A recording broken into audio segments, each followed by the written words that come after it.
Exercise 4.8 के remaining part हम करेंगे, ठीक है। अगर आपने 4.8 के पहले क्वेश्चन नहीं देखे तो जाके वो देख लो, ताकि ये वाले क्वेश्चन समझ में आ सके आसानी से, ठीक है। तो 4.8 के रिमेनिंग पार्ट करेंगे, पार्ट 5 की तरफ आते हैं, ठीक है। देखो इसमें क्या होगा, वही होगा जो हमने प्रीवियस क्वेश्चन में किया था, इसके बाकी पार्ट्स में किया था 4.8 के। आपको एक एक्सप्रेशन दी हुई है, आपने देखना है कांस्टेंट नंबर, आपने देखना लेट इस पी ऑफ एक्स लिख देना है, आपने इस पूरी एक्सप्रेशन को लेट करना है पी ऑफ एक्स। यहाँ पे कांस्टेंट नंबर कौन सा है, जिसके साथ वेरिएबल नहीं है, जिसके साथ अल्फाबेट नहीं है, तो कौन सा है वो 18 लिख दिया आपने। 18 का आप निकालोगे factor, the factors of 18 are, यानी कि 18 किस किस के टेबल में आता है वो आपने लिख देना है यहाँ पे, ठीक है। 1 के टेबल में आता है, 2 के टेबल में आता है, 3 के आता है, 6 के आता है, 9 के आता है, 18 के आता है। जिनके टेबल में भी आता है उनके साथ प्लस माइनस लगा देना साथ, ठीक है। ये कहलाएंगे फैक्टर्स ऑफ 18, ठीक है। 18 के फैक्टर्स क्यों निकाले, बिकॉज 18 कांस्टेंट नंबर है, बाकी वैल्यूज कांस्टेंट नहीं है, सबके साथ वेरिएबल लगा हुआ है, इसके साथ वेरिएबल नहीं लगा हुआ तो ये कांस्टेंट हो गया, ठीक है।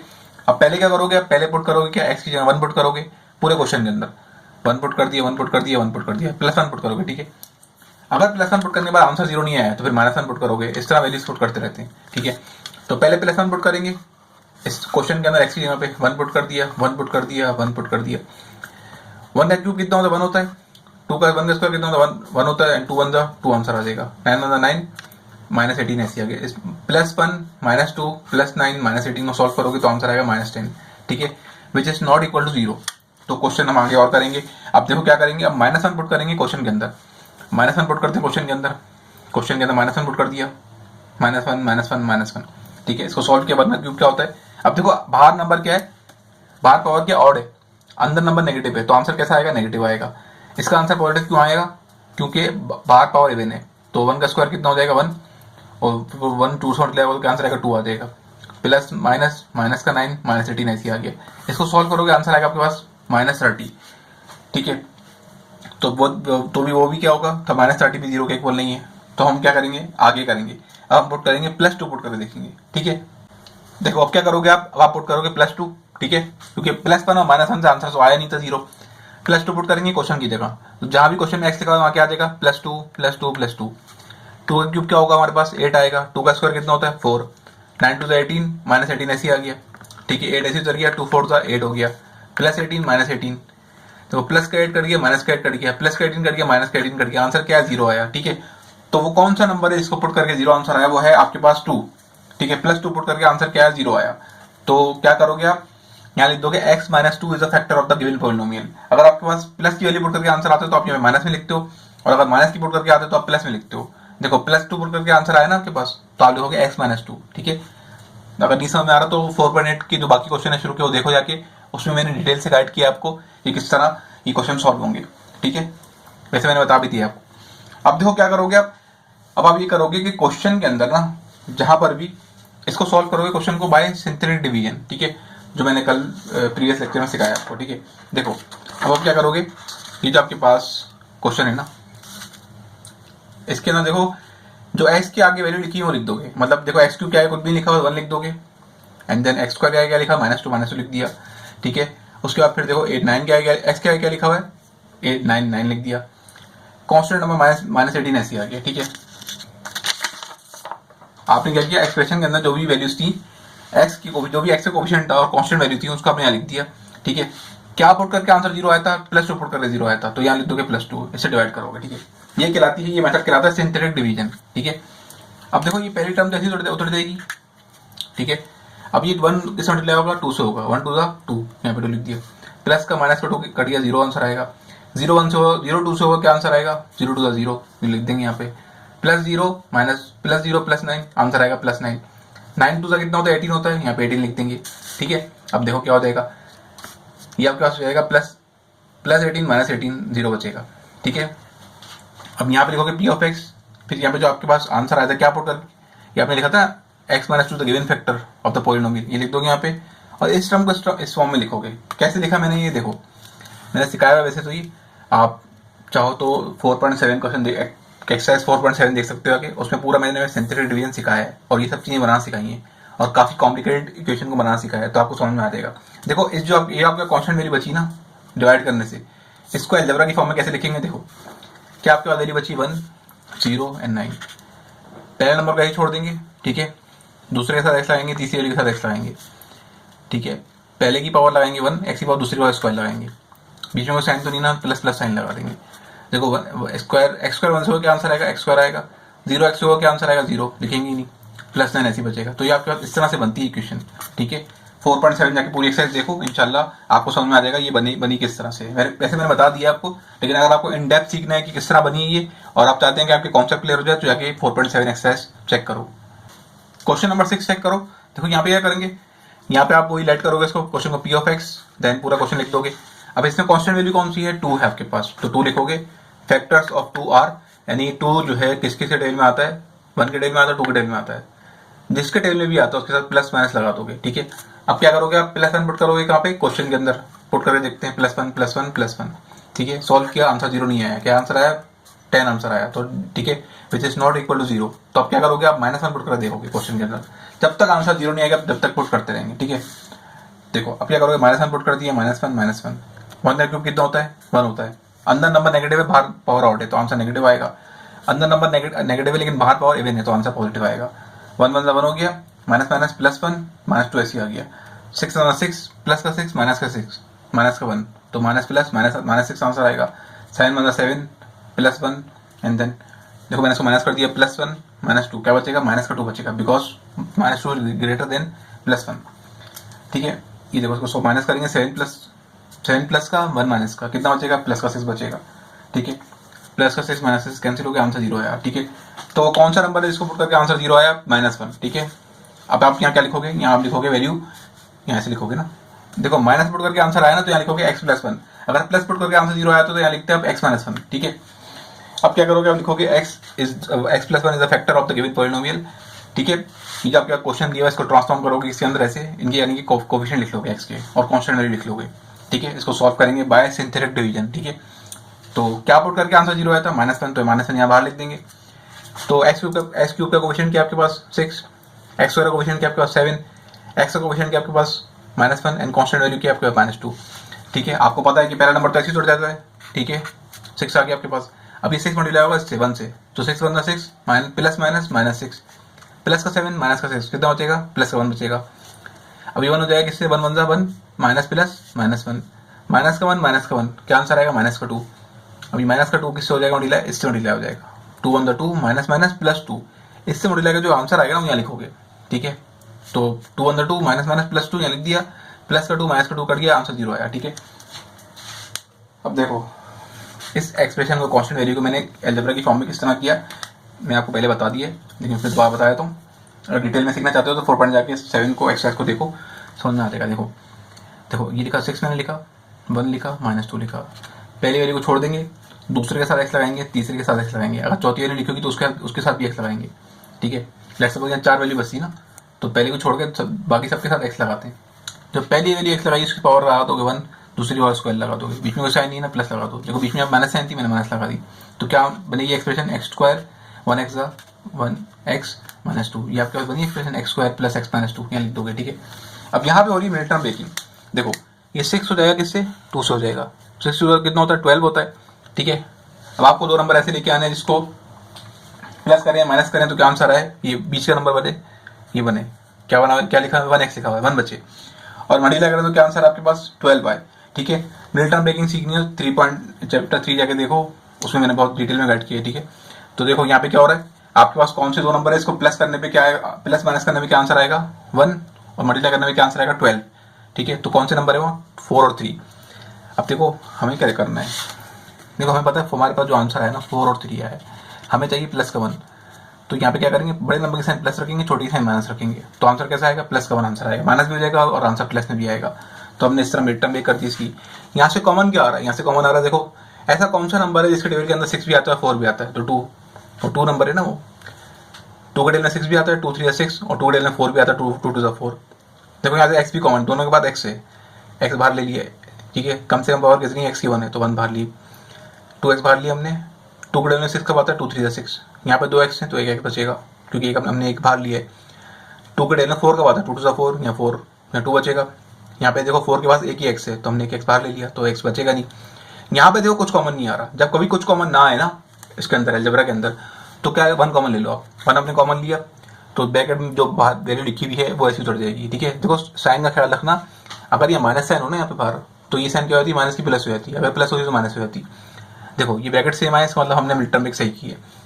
जो ब्रैकेट दो दफा लिखे हुए हम एक दफा लिख दोगे, जो बाहर वैल्यूज लिखी ब्रैकेट के 2x प्लस -1 इसको एक जगह कर दोगे। ये हो गया आपका पार्ट 6 भी सॉल्व। पार्ट 7 देखो, देखो क्वेश्चन को पहले से सॉल्व करने का मकसद यही है कि कोई वीडियो ज़्यादा लंबी ना बने। अगर मैं इस क्वेश्चन को लिख लेके सॉल्व कराऊंगा ना, दिखाऊंगा आपको, तो ठीक है, तो कम से कम वीडियो 40 मिनट की बन जाएगी, ठीक है, बहुत लंबी वीडियो हो जाती है। तो आप लोगों का टाइम बचे, इसलिए मैंने क्वेश्चन को पहले सॉल्व कर दिया है, ठीक है, क्योंकि क्वेश्चन सारे सिमिलर हैं, ठीक है। अब देखो पार्ट 7 देखो, क्वेश्चन नंबर 7 देखो, यहाँ पे वही एक्सप्रेशन दी हुई है। आपने क्या लिखा, आपने लिखा इसको लेट कर दिया पी ऑफ एक्स, ठीक है। इसमें कांस्टेंट वैल्यू कौन सी है, कांस्टेंट मतलब जिसके साथ वेरिएबल नहीं है, तो आप वो 12 है। अब भाई 12 कौन कौन से टेबल में आता है, 1 2 3 4 6 एंड 12, लास्ट में अपने टेबल लिख देंगे, ठीक है। अपने टेबल में तो आता नहीं है, जिसके नंबर में भी 12 आता है उसके साथ लगा देंगे प्लस माइनस, लगा दिया, तो ये कहलाएंगे 12 के फैक्टर्स, ठीक है। अब क्या करोगे आप, अब पुट करोगे +1 कहाँ पे, क्वेश्चन के अंदर। देखो पुट किया आपने, सॉल्व किया, आंसर 40 आया है, which is not equal to 0, तो हम -1 पुट करके देखेंगे, ठीक है। ये तो पता है बिल्कुल प्रीवियस वीडियो की तरह, प्रीवियस उसकी तरह जो क्वेश्चन में 6 में 5 में होता है वही काम है, ठीक है। अब पुट करेंगे -1, इसको सॉल्व किया, 1 क्यूब कितना होता है, 1 होता है। बाहर पावर ऑड है, अंदर पावर नेगेटिव है, अंदर नंबर नेगेटिव है तो आंसर क्या आएगा, नेगेटिव आएगा। देखो बाहर पावर क्या है, इवन है, अंदर नंबर नेगेटिव है, तो आंसर आएगा पॉजिटिव। तो 8 1 से होगा तो क्या आंसर आएगा, 8 1 8, इसलिए देखो 8 का आंसर पॉजिटिव आया। 19 1 19 माइनस प्लस -19 + 12, ठीक है। इसको सॉल्व करोगे +19, इसको सॉल्व करोगे -19, प्लस का 19 माइनस का 19 कैंसिल हो गया, आंसर 0 हो गया। तो कौन सा नंबर है इसको पुट करके आंसर 0 आया आपके पास, वो है -1, ठीक है। अब देखो आपने -1 पुट किया था ना, तो अब क्या करोगे, आप यहाँ लिखोगे x + 1, ठीक है, बेसिकली, ठीक है। अगर मैं +1 पुट करके आंसर आया तो यहाँ लिखते x + 1, ठीक है। जो भी नंबर पुट करके आंसर आएगा ना, उसको आप उल्टा साइन ले लोगे। -1 पुट करके आंसर आया तो यहाँ लिखोगे x + 1, ठीक है। अब आप क्या करोगे, अब करोगे इसको सॉल्व करोगे बाय सिंथेटिक डिवीजन, ठीक है। ऐसे डब्बे बना दोगे, लाइन बना दोगे। क्या पुट करके आंसर क्या आया था, -1 आया था भाई, पुट करके आया था -1 पुट करके आया था, तो -1 बाहर लिख दोगे। और यहाँ पे क्या करोगे, क्वेश्चन के अंदर देखो जो x का कोएफिशिएंट है ना, x के कोएफिशिएंट है वो यहाँ लिख दोगे सारे, और कांस्टेंट वैल्यू लिख दोगे। तो x क्यूब का कोएफिशिएंट क्या है, मतलब कोएफिशिएंट मतलब होता है कि x के आगे लिखा होती है वैल्यू। देखो x क्यूब क्या कुछ भी लिखा हुआ ना तो 1 होगा, x के आगे क्या लिखा हुआ 8 लिखा हुआ तो 8, x के आगे क्या लिखा हुआ है 19, 9 लिख देंगे 19। ये कांस्टेंट वैल्यू ऐसी आ गई, ठीक है। आपको पता है कि भाई ये पहली वैल्यू ऐसी चढ़ जाती है। अब इसको करेंगे मल्टीप्लाई, इससे मल्टीप्लाई करेंगे, 1 में 1 हो गया, प्लस माइनस -1, प्लस का 8 माइनस का 7 कितना बचेगा, प्लस का 7 बचेगा। अभी प्लस का 7 मल्टीप्लाई होगा -1 से, तो क्या आंसर आएगा -7। 19 में से -7 निकालो तो कितना बचेगा, 12 बचेगा। 12 मल्टीप्लाई होगा किससे, 1 से होगा, 12 × 12 माइनस प्लस -12, सॉल्व किया, आंसर 0 आया, ठीक है। मैंने इसको क्या किया, देखो मैंने यहाँ पे वही किया, ट्रांसफॉर्म कर दिया, ठीक है। आपको पता है किस तरह किया है, दिखा देता हूँ। ये नंबर बचे ना आपके पास 1 7 और 12, पहली वैल्यू को छोड़ दो, दूसरे के साथ x लगाओ, तीसरे के साथ x लगाओ, बीच में कोई साइन नहीं है तो प्लस प्लस लगा दो। पहले जो x लगाए ना उसकी पावर 1 लिखो, दूसरी की पावर x² लिखो, सॉल्व करो x² + 7x + 12, ठीक है। ये हो गया आपके पास एक्सप्रेशन, ये आपके पास टर्म बन गई। ये आपने कांस्टेंट वैल्यू को अलजेब्रिक फॉर्म में लिख दिया, ठीक है। ये हो गया आपके पास। अब देखो यहाँ पे मिड टर्म ब्रेक हो रही है, x² में क्या लिखा है 1 लिखा हुआ है ना, तो ये मल्टीप्लाई करेंगे इसको, इससे क्या आंसर आएगा 12 आएगा।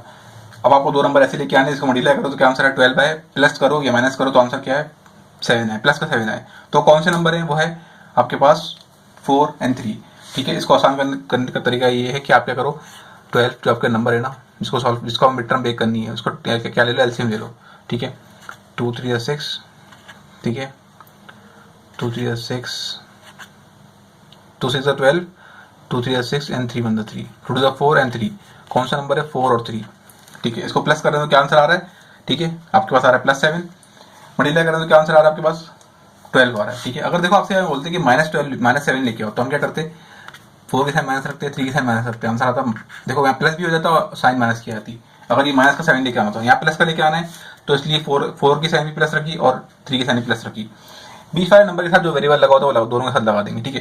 देखो अब क्या होगा, अब यहाँ पे हमने इसको तो ऐसे जोड़ देना है x + 1 को, ठीक है। ये कहाँ से आया, जो ये हमारे पास बना था ना, x + 1 given factor of the polynomial, इसको अब यहाँ लिख देंगे, ठीक है। यहाँ लिखेंगे, ये भी एक तरह से फैक्टर है ना।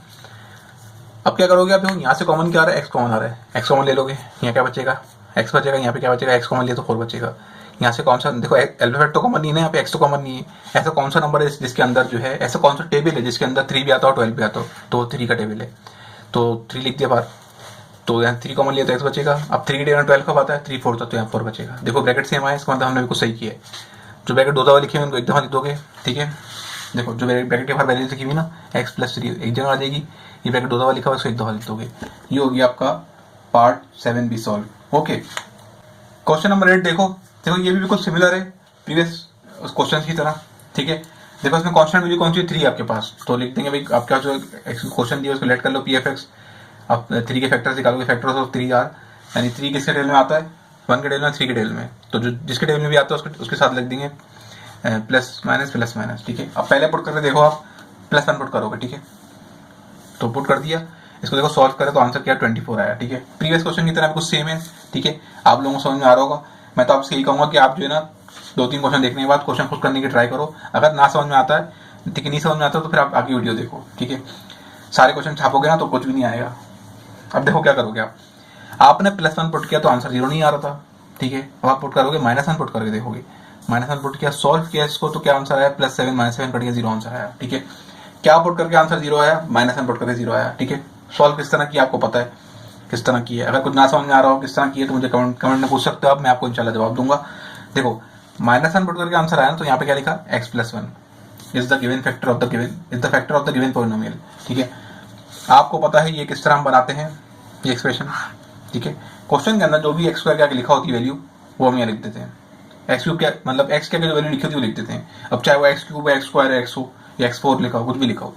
x³ की वैल्यू क्या आपके पास 2, x² की क्या है 9, x की क्या है 10, कांस्टेंट वैल्यू क्या है 3। ये -1 कहाँ से आया, क्योंकि -1 पुट करके आंसर 0 आया ना, तो यहाँ -1 लिख देंगे। जो भी नंबर पुट करके आंसर 0 आएगा वो यहाँ लिख दोगे, ठीक है। पहला नंबर आपको पता ऐसे ही उतर जाएगा, ठीक है। फिर ये जो आंसर आएगा 2, ये इससे होगा 2 × 2 -2 ऐसे आ गया यहाँ पे, +9 -2 कितना बचेगा +7, ठीक है। अब ये 7 होगा 1 से, 7 × 7 -+-7 +10 -7 +3 बचेगा। ये 3 हो जाएगा 1 से, तो 3 × 1 3 +-3 0 बचा आंसर आपके पास, ठीक है। आपको पता है ये इसको किस तरह एक्सप्रेशन इसमें ट्रांसफॉर्म करेंगे, ठीक है। मैंने क्योंकि प्रीवियस वीडियो में सिखाया है। अब आप क्या करोगे, देखो 2 को डिवाइड करोगे इससे, ये जो 2 है ना आपके पास, ठीक है, ये 2 करोगे इससे 3 से, क्या आंसर आएगा 2 3 6। आपको 2 नंबर ऐसे लेके आने, इसको डिवाइड करें तो क्या आंसर है 6 आए, प्लस करें माइनस करें तो आंसर क्या है, ये बीच के नंबर है 7 है, ठीक है। तो कौन सा नंबर है वो 6 और 1 है, ठीक है। तो क्या किया हमने ले लिया इसको मिड टर्म ब्रेक कर दिया, 6 और 1 6 हो जाएगा, ठीक है। 6 + 1 कितना हो जाएगा 7 आंसर आ जाएगा। यहाँ से कॉमन क्या आ रहा है 2x कॉमन आ रहा है, यहाँ कितना बचेगा x² है ना यहाँ पे, यहाँ से x बचेगा, 2 तो हमने बाहर कॉमन लिया। अब 2 के टेबल में 6 कब आता है 3 था, तो 3 बचेगा। x यहाँ पे एक x था, बाहर कॉमन ले लिया तो x तो बचेगा नहीं यहाँ पे। यहाँ से देखो कुछ कॉमन नहीं आ रहा, तो फिर क्या कॉमन लोगे 1 कॉमन लोगे, ठीक है। जब 1 कॉमन लेते हैं तो पूरा ब्रैकेट जो वैल्यू लिखी होती है ना x+3 वो ऐसी बच जाती है। देखो ब्रैकेट से माइनस का मतलब हमने भी कुछ सही किया है। तो क्या करोगे आप, ये तो ऐसे ही आ जाएगा, ये कहाँ से आया, यहाँ से आया ये, ठीक है। ये जो यहाँ लिखा हुआ है ना, यहाँ से आया ये। अब देखो क्या करोगे आप, अब आप करोगे जो ब्रैकेट 2 दफा लिखे उनको 1 दफा लिख दोगे, जो ब्रैकेट के बाहर 2 वैल्यूज लिखी हुई उनको एक जगह कर दोगे, ठीक है। ये हो गया आपके पास क्वेश्चन सॉल्व। मैं असल में इसलिए जल्दी पढ़ा रहा हूँ ताकि वीडियो ज़्यादा लंबी ना बने, ठीक है, आपको क्वेश्चन समझ में आ जाए, ठीक है। इसलिए मैंने कुछ स्टेप इसमें वो किए स्किप किए समझाने के लिए, क्योंकि मुझे पता है कि मैं जो प्रीवियस पढ़ा चुका हूँ क्वेश्चन वो बिल्कुल सिमिलर है इससे, ठीक है। मेरा तो कहना यही कि आप लोग ना क्वेश्चन को खुद से ट्राई करो, उसके बाद फिर ये यहाँ कुछ अटको तो फिर आगे देखना, ठीक है। क्वेश्चन नंबर 9 देखो यहाँ पे क्या हो रहा है आपके पास, यहाँ पे आपके पास वही चीज है, क्वेश्चन वैल्यू कौन सी 48 है आपके पास, भाई 48 लिख दिया। हमने क्या किया, हमने क्या किया, लेट किया, पहले पूरी इक्वेशन को लेट कर लिया, p of x factors of 48 क्या होगा, यानी 48 किसके टेबल में आता है, 1 के 2 के 3 के 4 के 6 के। देखो आसान तरीका होता है क्या चेक करने का, किसके टेबल में आता है किसके टेबल में नहीं आता। इस नंबर को 48 को डिवाइड करते रहो उस नंबर से। अगर आपको चेक करना है 2 के टेबल में आता है तो 2 से डिवाइड कर लो, अगर आंसर होल नंबर में आ रहा है तो वह यहाँ आता है, ठीक है। आपको चेक करना है 3 से 3 डिवाइड करके देख लो। अब आप देखो मैंने 4 लिखा 5 नहीं लिखा, आप 5 से डिवाइड 48 को डिवाइड करो 5 से करके देखना, ठीक है। अभी करके मैं कहने पे करके देखो 48 को डिवाइड करो 5 से क्या आंसर आएगा, पॉइंट में आंसर आएगा, आंसर होल नंबर भी नहीं आएगा, मतलब वो 48 जो है 5 के टेबल में नहीं आता। अब देखो 6 के टेबल में आता है, 12 के टेबल में आता है एंड सो ऑन, क्योंकि 48 बहुत बड़ा नंबर है ना, तो काफी ज्यादा टेबल में आता है ये। तो इसलिए आपने क्या करना, 4-5 नंबर लिखने के बाद आपने डॉट लगा के एंड में जो नंबर है ना 48 वो लिख देना है, उसके साथ प्लस माइनस लगा देना है, ठीक है। अब आप क्या करोगे, अब आप पुट करके देखोगे, पहले आप पुट करोगे +1 आंसर नहीं आया 0, फिर करोगे -1 देखो फिर से 17 आंसर आया which is not equal to 0। अब आप पुट करोगे क्या, +2 पुट करके देखोगे, तो देखो क्या आंसर आया, +2 पुट करके आपके पास आंसर आया 192, ठीक है, जो कि नॉट इक्वल टू 0 है, ठीक है, समझाने की जरूरत नहीं है क्योंकि वही काम हो रहा है जो पीछे समझाया मैंने, ठीक है। 0 नहीं आंसर नहीं आया ना, 192 आया, ठीक है। अब हम क्या करेंगे, -2 पुट करके देखेंगे। तो क्वेश्चन के अंदर -2 पुट कर दिया, इसको सॉल्व किया, देखो क्या आंसर आया, 96 कैंसिल हो जाएगा, प्लस का 96 माइनस का 96, क्या आंसर आएगा, 0 आएगा। तो भाई कौन सा नंबर है इसको पुट करके आंसर 0 आया, वो है -2। अब आपके पास देखो -2 पुट करके 0 आया ना आंसर, तो यहाँ लिखोगे x + 2। अगर प्लस का पुट करके आया हो तो यहाँ लिखते हैं x - 2, ठीक है। x + 2 is the factor of the given polynomial, ठीक है। अब आप क्या करोगे, अब आप जो पता है आपको क्या करोगे, क्या पुट करके आंसर 0 है, -2, तो -2 यहाँ बाहर लिख दोगे। क्वेश्चन के अंदर जो वैल्यूज लिखी हुई है, क्या लिखी हुई है, x³ की वैल्यू क्या थी, x2 क्या है, क्या लिखा होता, कुछ भी लिखा 1 लिख दोगे, ठीक है। x² क्या लिखा होता, x² के आगे 12 लिखा, 12 लिख दोगे, ठीक है। और x से क्या लिखा होता, 44 एंड कांस्टेंट वैल्यू ये, ठीक है। इसको सॉल्व किया, पहली वैल्यू कैसी तो आ रहा, ठीक है, 1 आंसर आया, 1 को किया मल्टीप्लाई 2 से, 1 2 2 माइनस प्लस -2, सॉल्व करेंगे क्या आंसर आएगा, +12 -2 कितना आंसर आएगा, प्लस का 10 आंसर आएगा। प्लस का 10 को करेंगे मल्टीप्लाई -2 से, तो माइनस प्लस माइनस का 20, प्लस का 44 माइनस का 20, क्या आंसर आएगा, 24 प्लस का 24 मल्टीप्लाई करेंगे किसे 2 से, तो 24 2 से कितना होता है, 48 होता है, प्लस का 24 माइनस का 2, तो आंसर आएगा माइनस का 48, प्लस का 48 माइनस का 48 कैंसिल हो जाएगा, 0 आंसर आएगा, ठीक है। आपको पता है ये मैंने किस तरह ट्रांसफॉर्म की इक्वेशन। देखो अब मैंने क्या किया, इसको ट्रांसफॉर्म किया अलजेब्रिक फॉर्म में, ठीक है। कैसे किया पता है आपको, फिर से दिखाया, तो रिवाइज करा दो एक दफा। पहली वैल्यू कांस्टेंट होती है, उसको छोड़ देंगे, दूसरे के साथ x लगाएंगे, तीसरे के साथ x लगाएंगे। पहला नंबर जो x है उसके साथ उसकी पावर 1 आएगी, फिर दूसरी पावर 2 आएगी, बीच में कोई साइन नहीं तो प्लस लगा दो, तो x² + 10x + 24, ठीक है। ये आप इसकी मिड टर्म बेक करोगे, यहाँ पे x के पास क्या लिखा हो, x² के पास 1 से मल्टीप्लाई करोगे 24 हो, क्या आंसर आएगा आपके पास 24, ठीक है। 24 का एलसीएम लोगे तो क्या आपके पास जो आंसर आएगा ना वो उस तरह से बन जाएगी एक्सप्रेशन। अगर मिड टर्म बेक नहीं आती तो मेरी जो है वो चेक करो जाके प्लेलिस्ट चैप्टर 3, उसमें मैंने बिल्कुल डिटेल में सिखाया, तो आपको समझ में आ जाएगा किस तरह करेंगे। वैसे मैं बता भी देता हूँ, देखो 24 का एलसीएम लोगे ना आप, 24 का एलसीएम लोगे, 2 1 2 2 2 4 2 6 12 2 3 6 3 1 3, ठीक है। 2 नंबर ऊपर से लेंगे, 2 नंबर नीचे से लेंगे, क्या आंसर आएगा 2 4 एंड 2 3 6, ठीक है। तो इसको प्लस करो, क्या आंसर आ रहा है आपके पास 10 आंसर आ रहा है, मल्टीप्लाई करो तो क्या आंसर आ रहा है 24 आ रहा है, ठीक है। तो अब अगर लेट सपोज ये इस तरह करने से नहीं आता तो हम ऊपर से 2-3 वैल्यू लेते, नीचे से 1 वैल्यू लेते, इस तरह करके देखेंगे। नंबर को अरेंज करोगे, रीअरेंज करोगे ना, तो आपके पास 2 टर्म बन जाएंगी, जिसको सॉल्व करके बीच वाली टर्म बनेगा, ठीक है। तो आपको क्या चाहिए, +10 चाहिए, तो दोनों के साथ प्लस रख देंगे। यहाँ से मैंने क्या किया, यहाँ से कॉमन लिया, x², देखो ये तो ऐसे ही आ जाएगा, x² कॉमन लिया, x² 2x थे ना, यहाँ बचेगा, यहाँ से x कॉमन लिया 6 बचेगा। यहाँ से कौन सा नंबर है इस टेबल के अंदर 4 आता है, 24 भी आता है, यानी कौन सा टेबल है इसके अंदर 4 भी आता हो 24 भी आता हो, तो 4 का टेबल है वो। तो यहाँ से 4 कॉमन लिया, 4x बचेगा, 4 का टेबल है 6 का, 24 कब आता है 6, तो 4 का 24, ब्रैकेट सेम है, इसको हमने मेरे को सही किया है। जो बाहर वैल्यूज लिखी हुई होंगे एक जगह कर देंगे, जो ब्रैकेट 2 दफा लिखे होंगे एक दफा लिख देंगे, ठीक है। ये हो गई आपकी 4.7 भी 4.8 भी सॉल्व, ठीक है। अगर कुछ ना समझ में आया हो तो आप मुझसे पूछ सकते हो, मैं कमेंट में आपको जवाब दूंगा, ठीक है।